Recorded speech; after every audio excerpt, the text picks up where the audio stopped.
on a l'impression qu'en Égypte, on ne peut pas contester, pas seulement dans la rue, mais même en parole, ou critiquer le pouvoir sans finir, d'une certaine manière, en prison. Il y a quand même un problème. Je ne suis pas d'accord avec vous. Je vais vous raconter une anecdote assez intéressante. En répondant à la question de Christophe. Oui.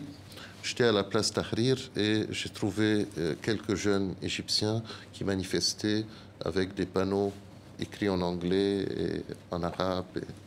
Bon, vous savez que l'université américaine n'est pas loin de place Tahrir.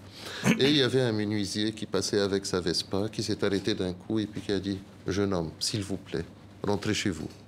Laissez-moi travailler. Laissez-moi nourrir mes enfants. Si vous avez tout, moi j'ai rien.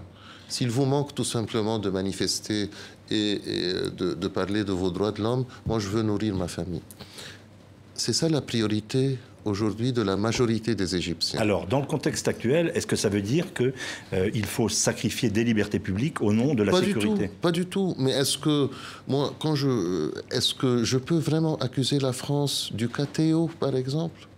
Mais pourquoi vous ne voyez pas qu'il se peut qu'il y ait des bavures?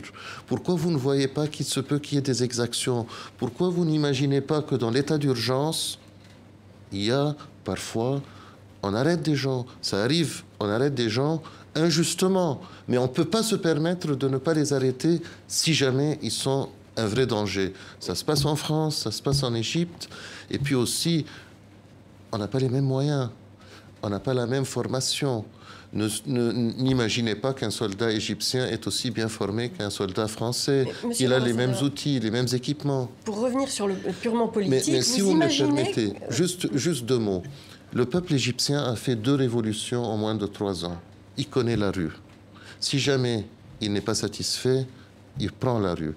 Sachez que ce peuple qui a prouvé qu'il était vraiment mature, qui a décidé que l'islam politique n'a plus sa place en Égypte, si jamais il considère qu'il y a des vraies exactions, il n'y a rien et personne qui va l'arrêter.